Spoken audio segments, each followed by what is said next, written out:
హరి ఓం శ్రీ గురుభ్యో నమః. ఎనీ గుణములు కర్ణేంద్రియంబులు శోకదేహతపంబెల్ల తీరిపోవు, ఏనీ శుభాకారమిక్షింప కన్నుల ఖఖిలార్థలభంబు కలుగుచుండు, ఎనీ చరణ సేవలే ప్రొద్దు చేసిన భువనోన్నతత్వంబు పొందగలుగు, ఏ నీల సన్నామమే ప్రొద్దు భక్తితో తడివిన బంధ సంతతులు వాయు అట్టిని అందున చిత్తమనవరతము నచ్చియున్నది నీయాననలేదు కరుణ జూడు ముఖం సారి ఖలవిదారి శ్రీయుతకార మనిని చిత్తచోరా ధన్యుల్లోకమనోభిరాము కుల విద్యా రూపతారుణ్య సౌజన్యశ్రీ బలదాన శౌర్య కరుణ సంశోభితు నిన్ను ఏ కన్యల్ కోరరు, వరదేమును రమాకాంతాలలామంబు రజన్యానేక పశుంహనావలననే జన్మించనే మోహముల్. శ్రీయుతమూర్తివో పురుష సింహము పాలిసొమ్ము గోమాయువు కోరు చందమున మత్తుడు చైద్యుడు, నీ పదాంబుజధ్యాయిని అయిన నన్ను వడితా కొనిపోయదనంచునున్నవాడు ఆ అధమాధముండెరుగడు అద్భుతమైన భవత్ప్రతాపముల్. వ్రతముల్ దేవగురు ద్విజన్మ బుధ సేవల్ దాన ధర్మాదులంగత జన్మంబులైశ్వరున్ హరి జగత్ కళ్యాణు కాంక్షించి చేసి తినేని వసుదేవనందనుడునా చిత్తేశుడౌగాక నిర్జితులై పోదురుగాక సంగరములో చేదీశ ముఖ్యాధముల్. ప్రాణేశ నీ మంజు భాషలు వినలేని కన్నరంధ్రంబుల కలిమియేల పురుషరత్నమ నీవు భోగింపగాలేని తనులతవలని సౌందర్యమేల భువన మోహన నిను పొడగానగాలేని చక్షురింద్రియముల సత్వమేల దైతనీయధరామృతం బానగాలేని జిహ్వకు ఫలరస సిద్ధియేల నిరజాతనయన నీ వనమాలిక గంధము అబ్బలేని ఘ్రాణమేల ధన్యచరిత నీకు దాస్యంబుసేయని జన్మమేల ఎన్ని జన్మములకు. హరి ఓం శ్రీ గురుభ్యో నమః. ఓ పరీక్షితు, ఆ క్రౌంచదీపానికి అధిపతి అయినటువంటి వాడు ఘృతపృష్ఠుడు అనేటువంటి ఆ ప్రియవ్రత మహారాజు కొడుకు. ఆయనకి 7 కుమారులు ఉన్నారయ్యా. ఆ 7 కుమారులకి కూడా ఆ భూమి అంతటినీ కూడా ఆ క్రౌంచదీపాన్ని అంతటినీ కూడా పంచిపెట్టి ఆయన శ్రీహరి యొక్క పాదపద్మాలను ఆయన ధ్యానిస్తూ ఆ పాదపద్మాలని శరణు వేడుతూ వెళ్ళాడు. వాళ్ళ యొక్క కుమారుల పేర్లు ఏమిటి అంటే ఆమో మధురుహో మేఘపృష్టసుధామ భ్రాజిష్ణు లోహితార్ణో వనస్పతిరితి ఘృతపృష్టసుతాస్తేషాం వర్షగిరయ సప్త సప్తైవ నద్యశ్చాభిఖ్యాతా శృక్లో వర్ధమానో భోజన ఉపబర్హిణో నందో నందన సర్వతోభద్ర ఇది అభయ అమృతౌఘా ఆర్యక తీర్థవతి వృత్తిరూపవతి పవిత్రవతి శుక్లేతి అని ఆయనకి 7 కొడుకులు ఉన్నారయ్య. ఆముడు, మధురుహుడు, మేఘపృష్ఠుడు, సుధాముడు, భ్రాజిష్ణుడు, లోహితార్ధుడు, వనస్పతి అనేటువంటి వాళ్ళు ఆయన యొక్క 7 కుమారులు. తరువాత ఆయన భూమి పంచిపెట్టాడుగా. ఆ పంచిపెట్టినటువంటి ఆ ఖండాలకి ఆ మొక్కలకి పర్వతాలు ఉన్నాయి. ఆ పర్వతాలు ఏమిటి అంటే శుక్లము, వర్ధమానము, భోజనము, ఉపబర్హిణము, నందము, నందనము, సర్వతోభద్రం అనేటువంటి పర్వత శ్రేణులతో ఆ ల్యాండ్ అంతా కూడా డివైడ్ చేయబడింది. ఆ ల్యాండ్స్లో ఎవరికి ఇచ్చినటువంటి ఆ భూఖండాలలో అభయ, అమృతౌఘ, ఆర్యక, తీర్థవతి, వృత్తి రూపవతి, పవిత్రవతి, శుక్ల అనేటువంటి ప్రసిద్ధిగాంచినటువంటి 7 నదులు, వృత్తి, రూపవతి, పతివ్రతి, శుక్లేతి అనేటువంటి ఆ నదులు అక్కడ క్రౌంచ దీపంలో ప్రవహిస్తూ ఉన్నాయ్యా అని చెప్పిన తర్వాత ఇప్పుడు అక్కడ నీళ్లు ప్రవహిస్తూ ఉన్నాయిగా, మరి వీళ్ళు పరమాత్మని ఏ విధంగా వీళ్ళు సేవించారు అనేటువంటి విశేషాన్ని ఆయన చెప్తూ, అంతకుముందు ఏ విధంగా సేవించారో మనం చూసాం కదా, అగ్నిహోత్రం రూపంలో, మంత్రస్వరూపంలో, సూర్యుడి యొక్క రూపంలో, ఆ తర్వాత మరొక రూపంలో, ఈ విధంగా ఆయా ద్వీపాలలో ఉండేటువంటి ఆ ప్రజలందరూ కూడా ఆ విధంగా సేవిస్తూ ఉండేవారు. తరువాత ఆ జనులు, అక్కడ ఉండేటువంటి జనులు, అక్కడ ప్రజలు ఉన్నారు, వాళ్ళు ఆ ద్వీపంలో, ఆ క్రౌంచ ద్వీపంలో వాళ్ళు ఏ విధంగా పరమాత్మను సేవిస్తూ ఉన్నారు అనేటువంటి విషయాన్ని చెప్తూ, యాసామంభ పవిత్ర మమలముపయుంజానాః పురుష ఋషభద్రవిణ ఏకసంజ్ఞా వర్ష పురుష ఆపోమయం దేవం అపాం పూర్ణేనాంజలినా యజంతే అని చెప్పి, యాసాం ఆ నదుల యొక్క పవిత్రం, చాలా పవిత్రమైనటువంటి అమలం, అమలమైనటువంటి అంబః ఆ నీటిని వీళ్ళు సేవిస్తూ ఉన్నారయ్యా. ఆ జలస్వరూపంగా ఉండేటువంటి ఆ నదులను వీళ్ళు పరమాత్మ స్వరూపంగా ఉంటూ వాళ్ళు ధ్యానిస్తూ ఉన్నారు. అక్కడ సూర్యుణ్ణి ధ్యానించారు, అగ్నిని ధ్యానించారు. తరువాత ఇక్కడ ఆ జలాన్ని పరమాత్మ స్వరూపం కింద వాళ్ళు ఉపయుంజాన, వాళ్ళు ఆ జలాన్ని వాళ్ళు సేవిస్తూ ఉన్నారయ్యా. అందులో ఎవరు ఆ 4 రకాలైనటువంటి వాళ్ళు ప్రజలు ఉన్నారా ఆ ఖండంలో కూడా, వాళ్ళు ఎవరు అంటే పురుష ఋషభ ద్రవిణ దేవక సంజ్ఞా, పురుషులు, ఋషభులు, ద్రవిణులు, దేవకులు అంటే మన బ్రాహ్మణ, క్షత్రియ, వైశ్య, శూద్రులు అనేటువంటి విధంగా అక్కడ ఆ క్రౌంచ దీపంలో 4 కులాల వాళ్ళు ఎవరంటే, వర్ణములు వాళ్ళు ఎవరంటే పురుషులు, ఋషభులు, ద్రవిణులు, దేవకులు వాళ్ళ పేర్లు. వాళ్ళు వర్ణపురుషాః, వర్ష పురుషాః, ఆ వర్షంలో, వర్షం అంటే కంట్రీ అనమాట, ద్వీపం అనమాట, అందులో జనులు వాళ్ళు ఎలా పూజించేవారు భగవంతుడు అంటే, ఆపోమయం దేవం అపాం పూర్ణేన అంజలినా యజంతే. వాళ్ళు ఆపోమయం, ఆపో అంటే ఏమిటంటే నీరు అని, ఆపహ అంటే నీరు, ఆపోమయం జలరూపుడైనటువంటి దేవం ఆ పరమాత్మను, అపాం పూర్ణేన నీటితో నిండిన అంజలిన దోసెలతో యజంతే ఆరాధిస్తూ ఉన్నారు. అంటే ఇప్పుడు మనం జాగ్రత్తగా చూసినట్లయితే పర్వతాలను ఆరాధించారు, సూర్యుడిని ఆరాధించారు, చంద్రుడిని ఆరాధించారు, అగ్నిని ఆరాధించారు, శబ్దస్వరూపమైనటువంటి మంత్రస్వరూపాన్ని ఆరాధించారు.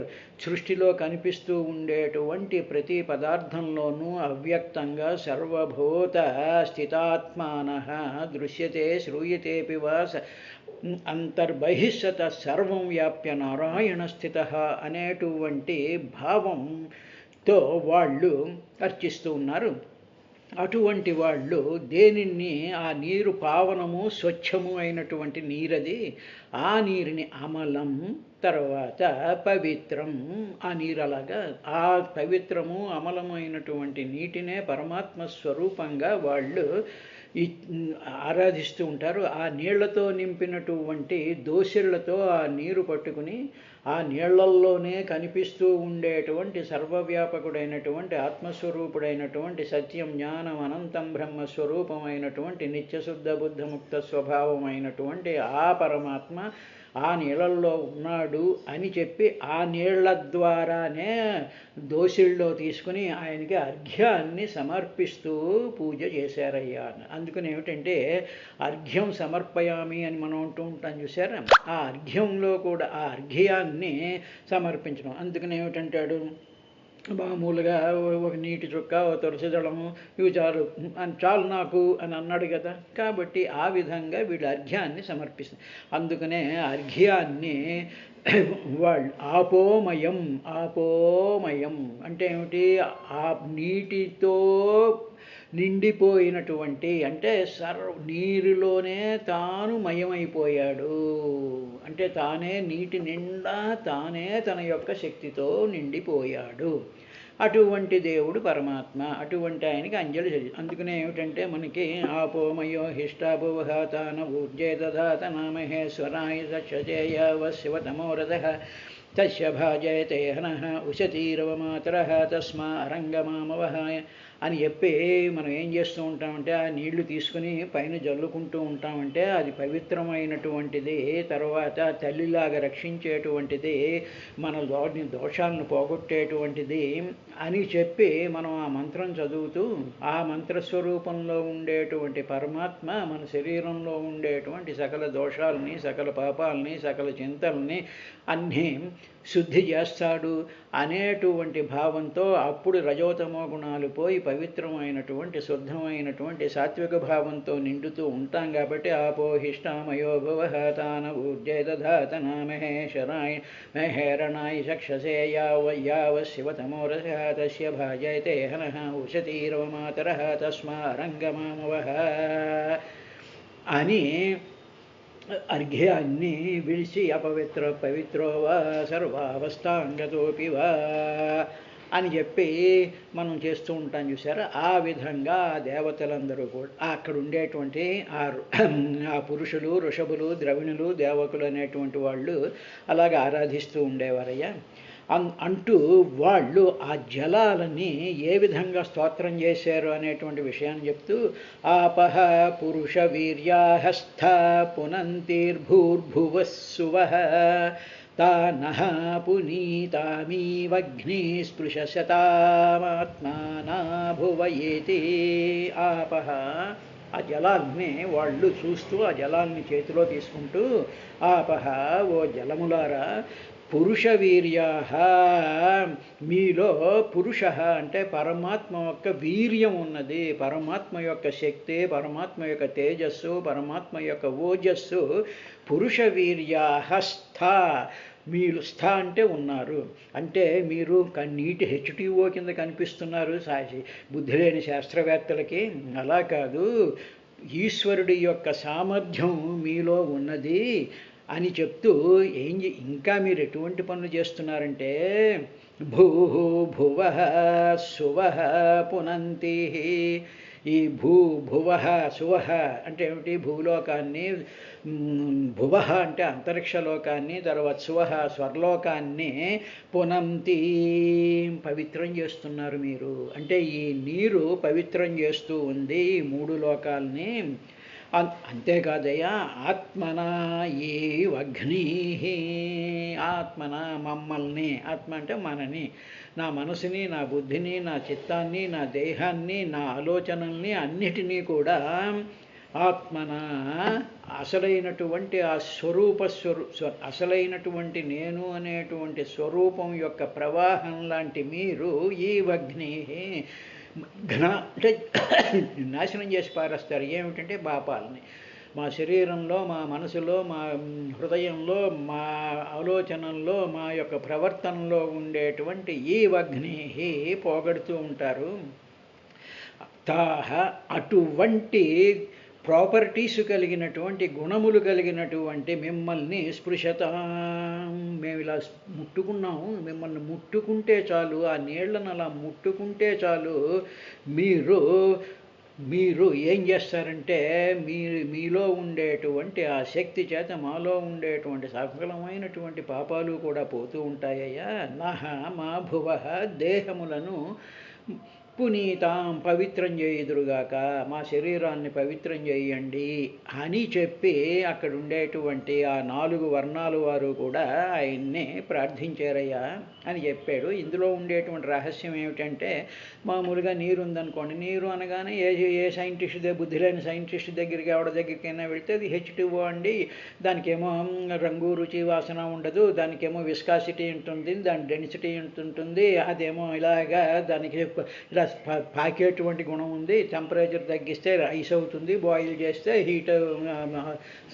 హీట్ కింద ఏదో ఆవిరి కింద మారుతుంది, దాంతో రైలు ఇంజన్ నడుస్తూ ఉంటుంది. ఇలాగ బొంగు భోషాణాలు అనేటువంటి విషయాలనే చెప్పేసేసి వీళ్ళు ఏదో పెద్ద నోబెల్ ప్రైజులు కొట్టేస్తూ ఉంటారు ఈ శాస్త్రవేత్తలు, బుద్ధి లేని శాస్త్రవేత్తలు. కానీ మహర్షులు ఏం చూశారంటే వీళ్ళు మిస్ అయినటువంటిదంతా కూడా వీళ్ళకి చేతకి వీళ్ళ చూపు అంతర్దృష్టి అంతర్ముఖం అవడం. అంతర్ముఖ సుదుర్లభ బాహ్యముఖ సుదుర్లభ అంతర్ముఖం.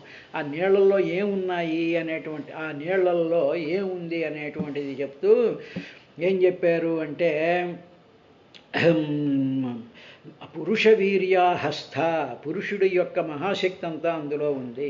ఏమిటా శక్తి అనేటప్పటికి మామూలుగా మనం ఆలోచించామనుకోండి, మనకి నాలుక పిడచగట్టేస్తూ ఉంటుంది, ఎండిపోతూ ఉంటుంది, కళ్ళు పెరుగుతూ డీహైడ్రేషన్ అయిపోతూ ఉంటుంది. అలాంటప్పుడు ఆ నీళ్లు కానీ మనం తాగితే, హైడ్రేషన్ కానీ చేసినట్లయితే మన ప్రాణ వ్యవస్థ ఒక్కసారి లేచి నిలబడుతుంది. ప్రాణాల యొక్క చలనం మళ్ళీ ఊపు అందుకుంటుంది, ఉత్సాహం కలుగుతుంది, మళ్ళీ జీవశక్తి తీసుకొస్తుంది. H2ఓలో ఏమున్నాయండి? 2 హైడ్రోజన్ ఆటములు, ఆక్సిజన్ ఆటము.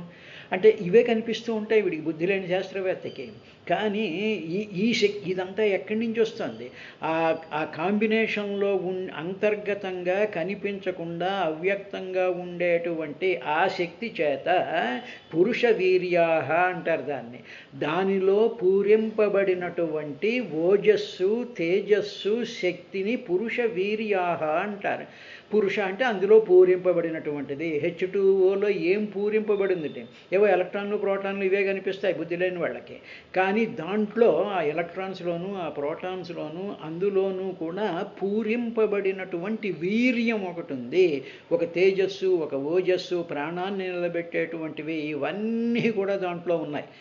ఆ శక్తులే కాకుండా తల్లిలాగా రక్షించేటువంటిది, శరీరాన్ని పవిత్రం చేసేటువంటిది, తర్వాత శరీరానికి రంగుని, తేజస్సుని ఇచ్చేటువంటివి ఈ నీళ్లల్లో ఉన్నాయి అనేటువంటి దానిని రీసెర్చ్ చేసి మహర్షులు కనిపెట్టి ఆ మంత్రాల ద్వారా వాటి యొక్క ప్రాపర్టీస్ని వాళ్ళు పైకి చెప్పారు.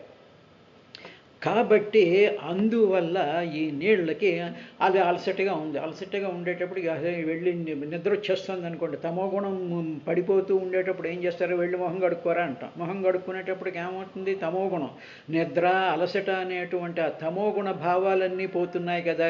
అంటే H2O, 2 H2లు ఒక ఓకి తీసుకొచ్చి ఇలా మొహం మీద కొట్టుంటే తమోగుణం పోతుందా? దాంట్లో ఉంది ఆ పురుష వీర్య. ఆ శక్తి ఏం చేస్తుంది? తమోగుణాన్ని అణుస్తుంది. తరువాత అలసిపోయి వచ్చినటువంటి శరీరానికి స్నానం చేసినట్లయితే ఒక ప్రశాంతమైనటువంటి ఒక రిలాక్సేషన్, ఒక అనుభవం కలుగుతుంది. ఆ అనుభవం H2ఓలో ఉందా? హైడ్రోజన్, ఆక్సిజన్లో ఉందా? మరి ఈ ధర్మాలన్నీ ఎందుకు చెప్పరు వీళ్ళు? తర్వాత మన శరీరంలో ఉండేటువంటి, రక్తంలో ఉండేటువంటి దోషాలన్నిటినీ కూడా బయటికి తీసుకెళ్ళిపోతూ ఉంటుంది. ఎన్ని పనులు ఆ శరీరంలో ఉండేటువంటి ఆ నీరు చేస్తోంది. అందువల్ల దాన్ని పురుష వీర్య అన్నారు. కాబట్టి ఈ విధమైనటువంటి ప్రయోజనం ఎవరు చేయగలరు అంటే పరమాత్మ ఒక్కడే చేయగలడు. ఈ సైంటిస్టులు వీళ్ళు ఎవరు చేయలేరు. ఇవన్నీను పరమాత్మ మాత్రమే చేస్తాడు. అందువల్ల ప్రతి ప్రాణి దేహంలోనూ కూడా నీటితో నింపాడు. సమస్త ప్రాణులు కూడా సముద్రంలో నుంచే వచ్చాయి. అంటే తన వీర్యమయ శక్తి ద్వారానే సమస్త జీవులు పుట్టడానికి ఆపహ పురుష వీర్యాహస్థ, స్వామి నువ్వే నీళ్లలో ఉన్నావు అని చెప్పి వాళ్ళు ధ్యానం చేస్తున్నారు. అంటే మనం కూడా ఆ విధమైనటువంటి ధ్యానం చెయ్యాలి అని ఆ నీటి యొక్క ఇంపార్టెన్స్ని చెప్తూ ఉన్నారు. మనకి సైన్స్ ఎక్కువైపోయి సమస్తమైనటువంటి నదుల్ని పాడు చేసి మురికి నీరుని తీసుకొచ్చి ఇవన్నీ చేసుకుంటూ మనము రోగాలు పాలు చేసుకునేటువంటిది నాగరికత.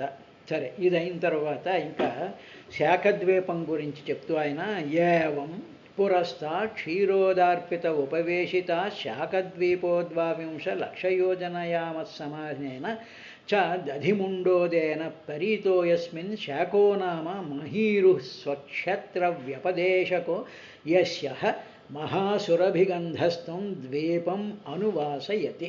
సరే, ఈ విధంగా పాలసముద్రం ఈ ఈ ద్వీపానికి అడ్డంగా ఉంది కదా, క్రౌంచ ద్వీపానికి అవతల ఒడిన పాలసముద్రం ఉంది కదా, ఆ పాలసముద్రం ముందు అది దాటిన తర్వాత చుట్టూ 22 లక్షల యోజనాలు వైశాల్యం కలిగినటువంటి శాఖద్వీపం అనే ఉపవేశిత శాఖద్వీపం అనేటువంటి ఒక ఖండం ఉందయ్యా, ఒక ఒక ల్యాండ్ మాస్ ఉంది, లేకపోతే ఒక ద్వీపం ఉంది. అది ఎవరి చేత చేయబడింది అంటే సాక్షాత్తు పరమాత్మే ఆ శాఖద్వీపాన్ని రచించాడయ్యా. అది పాలసముద్రం తర్వాత శాఖద్వీపం ఉంది, మళ్ళీ దానికి ఒక హద్దు సముద్రం ఉండాలిగా, దానికి అవతల అంతే వైశాల్యం కలిగినటువంటి పెరుగు సముద్రం ఉంది, దధిమండోదేన పెరుగు సముద్రంతో ఉందయ్యా. ఆ ద్వీపంలో ఈ శాఖద్వీపంలో శాఖ చెట్లు ఉన్నాయి. శాఖము అంటే టేకు చెట్లట. కాబట్టి ఆ శాఖద్వీపంలో టేకు చెట్లు ఉన్నాయి. కాబట్టి ఆ శాఖద్వీపానికి టేకు చెట్లు ఉండడం చేత దానికి శాఖద్వీపము అని పేరు వచ్చింది. నేరేడు పళ్ళు చెట్లు ఉండడం చేత జంబూద్వీపం వచ్చినట్లుగా శాఖము అంటే టేకు చెట్లు ఉండడం చేత దానికి శాఖద్వీపం అని పేరు వచ్చింది. తరువాత దానితో ఆ మొత్తం ఆ ల్యాండ్ అంతా శాఖద్వీపం అంతా కూడా మహాసురభిగంధస్వం ద్వీపం అనువాసయతి, బ్రహ్మాండమైనటువంటి సుగంధం చేత వ్యాపించిపోయిందట ఆ శాఖద్వీపం అంతా కూడా. ఆ ద్వీపానికి అందువల్ల ఆ పేరు వచ్చింది. యస్మిన్ శాఖో నామ మహీరు స్వక్షేత్ర వ్యపదేశకో యస్య మహాసురభిగంధస్థం, చాలా గొప్పదైనటువంటి మంచి సువాసనతో నిండిపోయినటువంటి గంధంతో అంటే వాసనతో ద్వీపం ఉపవాసయతి అక్కడుందయ్యా. అక్కడ ఏమిటి జరిగింది అంటే మళ్ళీ ఆ శాఖద్వీపానికి కూడా తస్యాపి ప్రయవ్రత ఏవాధిపతి నామ్నా మేధాతిథోస్సోపి విభజ్య సప్తవర్షాణి పుత్రనామాని తేషు స్వాత్మాజాన్ పురోజవ మనోజవ పవమాన ధూమ్రానీక చిత్రరేఫ బహురూప విశ్వధారసంజ్ఞాన్ ధాప్యాధిపతీన్ స్వయం భగవత్యనంత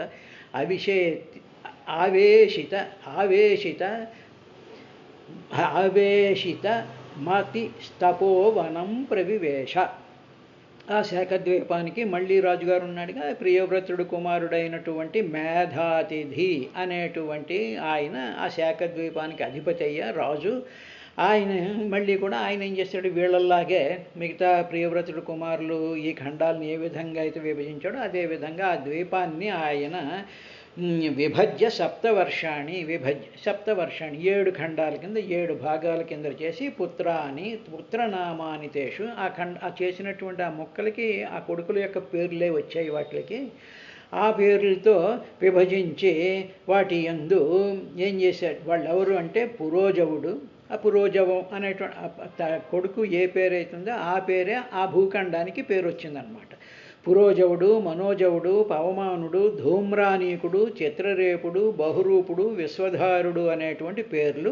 ఈ పేర్లతోనే ఆ భూముల్ని అవి పిలవడం ప్రారంభించారయ్యా. స్వ ఆత్మజాన్ తన పుత్రులను అధిపతిని వాటికి ప్రభువులుగా చేసి ఆ పేర్లకి వాళ్ళ పేర్లే పెట్టారు. యుధాప్య ఉంచి ఆయన ఏం చేశాడంటే ఆ ప్రియవ్రతుడు కొడుకు అయినటువంటి మేధాతిథి ఈ శాఖద్వీపానికి అధిపతి అయినటువంటి మేధాతిథి ఆయన ఆవేశమతి అనంతే భగవతి అనంతుడైనటువంటి భగవానుని అనంతుడు అనేటువంటి శ్రీహరి యొక్క ఆ రూపంలో మతి తన మనస్సు అంతటిని దాని మీద ఆవేశపరిచాడు. ఆవేశము అంటే మామూలుగా మనం కోపం అనుకుంటూ ఉంటాం. అంటే పూర్తిగా వేష పెట్టడం అని అర్థం అన్నమాట. లేకపోతే పూర్తిగా వేషము తనలోకి తెచ్చుకోవడం అని అర్థం అన్నమాట. ఆవేశము మామూలుగా ఆవేశం అంటే కోపం. ఆ కోపం అంతటినీ శరీరంలోనూ ముక్కులోకి కళ్ళల్లోకి బ్లడ్లోకి తెచ్చుకుంటూ ఉంటాం చూసారా. ఈయన ఆవేశమతి తన బుద్ధిని తన మనసుని తన ఇంద్రియాలని తన యొక్క ఆలోచనను అన్నిటినీ కూడా ఏం చేశాడు అంటే అనంతే భగవాన్ అనంతుడు అని పేరు అవతారంతో వచ్చినటువంటి ఆ భగవంతుడు పూజ్యుడైనటువంటి ఆ పరమాత్మ యందు ఆవేశితమతి, మనసు లగ్నం చేసి సత్యం జ్ఞానం అనంతం బ్రహ్మ, అనంతం అని ఉంది కదా, అనంతం అంటే పరమాత్మకి అనంతుడు అని పేరు. కాబట్టి ఆ అనంతమైనటువంటి సర్వవ్యాపకమైనటువంటి నిత్యశుద్ధ బుద్ధముక్త స్వభావమైనటువంటి ఆ అనంతుని మీద తన మనసుని ప్రవేశపెట్టి తపోవనం ప్రవివేశ, అక్కడ ఉండేటువంటి ఒకానొక తపోవనంలోకి ఆయన ప్రవేశం చేశాడయ్యా. చేసేసిన తర్వాత ఏం జరిగిందంటే, ఏతేషాం వర్షమర్యాదాగిరియో నాద్యశ్చ సప్త సప్తైవ ఈశాన ఉరుశృంగో బలభద్రశ్చేత కేసర సహస్రస్రోతో దేవపాలో మహానస ఇతి అనఘాయుర్ద ఉభయ సృష్టిరపరాజిత పంచపది సహస్రశ్రుతిర్ని జధృతిరితి. అక్కడ మరి అక్కడ పర్వతాలు ఇవి చెప్పాలిగా. అక్కడ ఈశానం, ఉరుశృంగం, బలభద్రం, శతకేశరం, సహస్రశ్రోతము, దేవపాలము, మహానసము అనేటువంటి 7 పర్వతాలు ఉన్నాయి. ఈ 7 పర్వతాలు కూడా బౌండరీస్ కింద ఉండేటువంటివి. ఈ వర్షం ఈ మొక్కలకేమో హద్దుల కింద పనిచేస్తూ ఉన్నాయి. అందులో ఆ ప్రతి దాంట్లో కూడా అనఘ, ఆయుర్ధ, ఉభయ సృష్టి, అపరాజిత, పంచపది, సహస్రశ్రుతి, నిజధృతి అనేటువంటి 7 ప్రధానమైనటువంటి నదులు కూడా ఆ ద్వీపంలో ప్రవహిస్తూ ఉన్నాయి. అక్కడ ఉండేటువంటి ప్రజలు ఎవరు అంటే, తద్వర్షపురుష ఋతవ్రత సత్యవ్రత దానవ్రత అనువ్రతానామనో భగవంతం వాయువాత్మకం ప్రాణాయామ విధూత రజస్తమ పరమ సమాధినా యజంతే. అక్కడ ఉండేటువంటి వాళ్ళు ఋతవ్రతులు, సత్యవ్రతులు, దానవ్రతులు, అనువ్రతులు అనేటువంటి వాళ్ళు ప్రాణాయామం చేసుకుంటూ